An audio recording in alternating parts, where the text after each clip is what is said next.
Do you believe in miracles? No, no, no.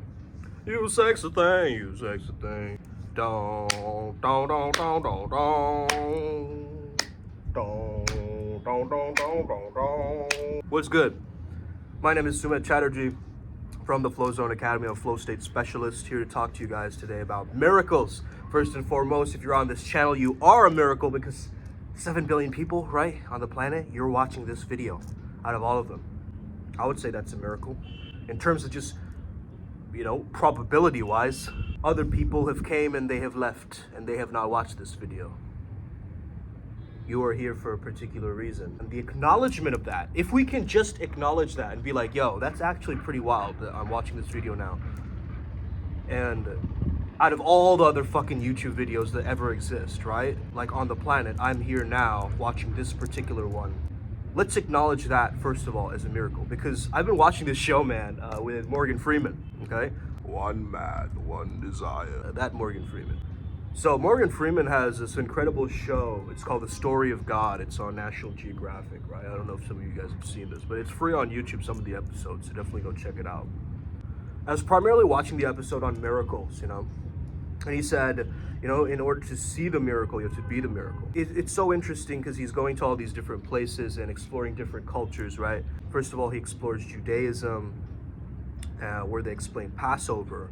Basically, there was a plague, and the reason they call it Passover is because there was an angel of death, right? So basically, they put blood on their doors or something like this, and they skipped past the Hebrew people. Right, the angel of death skipped over them, so almost like, in a sense, they passed over them, right? So that is Passover. Of course, a lot of modern Jews probably don't still celebrate. I'm sure a lot of them do. Speaking of miracles, guess what? Guess what, guys? You're seeing it behind me, okay? There are these hawks or these falcons that are going around right now. Every time I make such an important video, from the energy of Haru as well. Look, I'm wearing this pendant right now. Isn't that wild, huh? Trippy. Random numbers could be a miracle, right? If you're, like in the show, they're playing heads or tails, and if you get like 7 tails or 8 tails in a row, what is the point where we decide like this is a miracle, right? That was a really good question from that guy. Like, when is it that extraordinary where we're like, whoa, that's a bit strange, that's a bit intense, right? Like, I know in churches, when there's a miracle, you need like certain documents. You need like the doctors to come and check in for it. There's this whole entire ordeal that takes place when a miracle actually happens to prove that it is a miracle and that the church gives you authority that it is a miracle, right? Of course, like, miracles have to do with God intervening oftentimes. And, it's mostly the proof of the divine, right? For instance, in Taoism, they believe the Tao is set in birth, right? And everything is connected from the Tao. The Chinese have this kind of, Chinese astrology is called fate calculation, right? They don't call it astrology in a sense. The map that they create, they say this is just a map of your life, right? And of course, there are going to be pitfalls and loopholes and potholes that you can avoid by knowing your map, by knowing exactly, where you are in this thing. I've been looking a little bit into my Vedic astrology just because, I feel very connected to my own Indian heritage all of a sudden. It was just like very sudden that I felt this. And, I was talking to my parents about this too, man, where I could have actually, like, in another life, I could have been a priest, because honestly, my family's connected with this specific version of Kali called, I'm forgetting the name. Habineshwari, I think, is the name. Habineshwari temple or something like this. So this Habineshwari temple, right? Apparently my family's connected to it, so they own that temple in a sense. So I want to go visit there. With my dad was talking about it. How my great grandfather, he'd pass through the river Ganges, and so my father's mother, so my grandmother, lineage, the maternal side, right, had this Shiva temple. And apparently there used to be these nagas, or these cobras, giant cobras, right, snakes, wrapping around the Shiva lingam and protecting that temple in a sense, right? When I heard that, understanding, how I've been exploring all this stuff about nagas and like protection, and that just hit me, man. That just hit me. I was like, what? right? But then again, I'm not surprised of anything anymore on this journey as a mystic scientist. Everything is not surprising. Nothing is surprising to me anymore. If I get to see Metatron like just appear in front of me in real life, I honestly wouldn't be surprised at this point. Like it's gotten to that point in my life where I'm just like, hey man, I'm open to whatever possibility, right, that is being created and generated right now. Like I'm not gonna like latch on to this one belief or this one doctrine or this one way of doing things and seeing things, because I understand the power of that adaptability. I mean, of course, this is my own perspective, right? So take it with a grain of salt. But obviously, I see miracles as a shift in perception.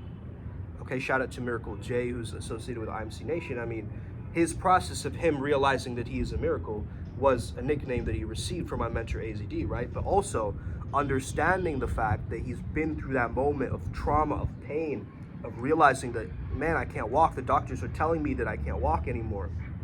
And in that moment, going through that pain and looking at himself in the mirror and telling himself that something has to change. And in that moment, the miracle is born.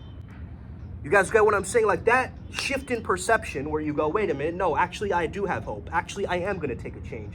I'm going to take a leap of faith. I'm going to understand what to do, actually. You know what? I do have it figured out. I'm actually going to lean into this and have faith and have trust that this is going to work out. And I think that's the power of the miracle, is the aha moment, almost like a gamma wave, if I'm looking at it scientifically, right? These gamma wave spikes in the mind where you suddenly get it. You go, oh man, I can't believe I haven't connected these two together, right? That is that state that God's intervening, or the Tao is intervening. I'm just going to put this on because it just feels more lit. The Buddhists, however, when he went and spoke to this one Buddhist monk, who's, I think my dad said he was disrobed recently, but in any case, disrobed in the sense of where you get rid of your monk robes and you wear just like, kurta pajama. But yeah, this guy was saying that miracles are there to transform the human mind, okay, away from suffering. So that's another perspective. And then you have, God works for you, God works through you, God works within you. There are many gods, right? Polytheistic, monotheistic. I mean, here's the thing, right? Here's the thing. You can't be naive. You can't be naive when you're exploring things as grand and as earth-shattering and awe-inspiring as a miracle. Okay, because if you're naive, you'll be like for instance, let's take North Korea as an example, right? Kim Jong-il. He's seen as the miracle man, right? Doing all these miraculous things, but you have a naive populace who's programmed to believe everything that he's done through all of this weird and wicked media propaganda and all this stuff, right? Like he was born from a shooting star or like a comet or something like that, and he came down from the earth as the rainbows came over him, like all this exaggerated claims, right? So this is why I believe that miracles are also very connected to the metaphors that these great sages, mystic seers, okay, magicians used to have. The great healers of the past, right? Jesus could walk on water, he can turn water into wine, he could bring people back from the dead. All of these things that are these claims, right? Start to understand the power of the metaphor, right? Like for instance, when Jesus said, I am the vine and you are my branches, right? To the disciples. I am the vine and you are the branches. What is he really saying? Is he saying that I'm the top of the hierarchy and you rest are the slaves or followers? No. What he's really saying is you're the vine. Vine is connected to nature. He used a lot of nature symbolism, Jesus, if you notice, right? So he's saying that, this is an organic relationship between me and my disciples, right? Because they have discipline. The word discipline comes from disciple of Christ, okay? I'm a vine and you are my branches shows that there is this discipline, this organic relationship and connectedness. So they're all going through changes together. If the vine changes, the branches will change. You see what I'm saying? So it's like I'm evolving and my crew's evolving with me. Let's go. So we got to unpack the subtle possibilities that all of these metaphors offer us. Jesus said when speaking about, taking care of the enemy, he said, be wise as a serpent and innocent as doves. That's beautiful. That paradox of the serpent and the dove is so beautiful to me, because the serpent is not rushing into the danger, right? The serpent is almost infamous. People are scared of it, right? So it's the fear creator and the fearlessness together. You are frightening, but you have no fright within. The serpent, be as wise as a serpent, meaning be conscious, be wise, be alert. Don't rush into it. A serpent slithers through the grass, right? Making calculated moves. And the doves are innocent. Yes, they might be timid in their disposition, but I would say doves have no fear because they're that high up, right? They're floating upwards. They're that much closer to the peace. And why are doves a symbol of peace? Because they're higher up. And in the level of consciousness, we see that peace is up here and guilt and apathy and shame is down here, right? So, and fear as well is down here, right? The snake energy of the lower consciousness and the dove of the higher consciousness. So to be wise as a serpent and to be as innocent as a dove gives you this rakish quality of the serpent as well as the natural quality in terms of the dove. I'm talking about art of seduction because you guys are fans of that on this channel. I do know that. Powerful. But this is just a metaphor. I'm just expounding upon this metaphor, right? Metaphors be with you, okay? Metaphors be with you. I once had a fucking, what is it called? Mouse pad that said that.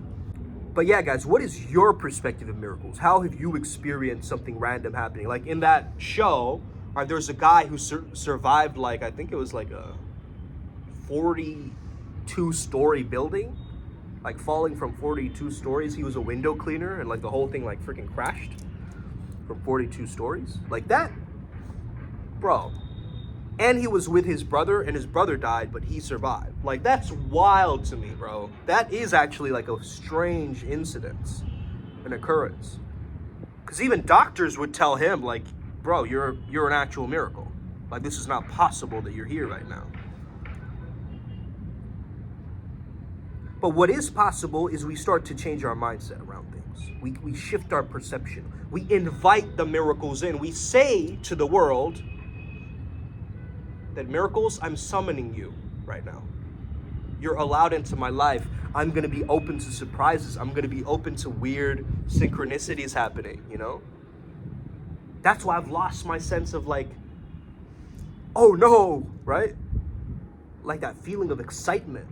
Of course it's there, but now I'm looking at it like more long term, right? Because there's going to be weird shit that's going to happen in your life. And I know there's going to be a lot of weird shit in my future.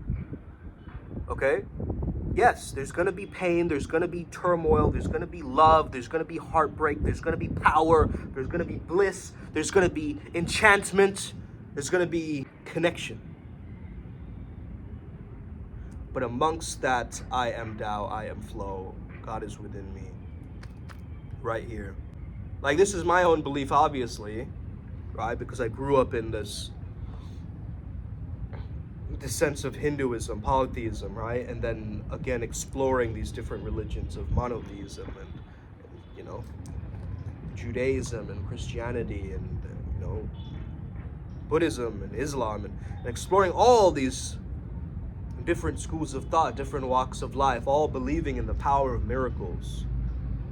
And that's what I think connects us all, is that shift in perception, is us saying that, you know what? This can't be explained by science. Let's look again. I'm fascinated by the mystical experiences that all these religious schools of thought have, right? The parapsychological stuff that happens. The things that are unexplainable. The jolt through the spine in the middle of the night. Right? The ecstatic dance that releases some core wound or trauma where you start breaking out and crying. Right? These ecstatic experiences of life where we truly feel like we are alive. I think that's what miracles do. They remind us that we are alive again. That's why a lot of people, you know, they go through near-death experiences to remind them that, wait a second, I'm alive. I've been given a second chance. Okay? So I want you to think about this today. Embody the miracle. Embrace it. Invite it in. Okay, I'm open to it. Let's go. And feel the interconnectedness of all of it.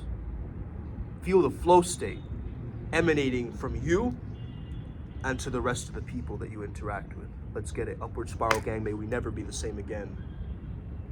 Hit that like and subscribe button. You already know. Let's go. May we never be the same again. Us.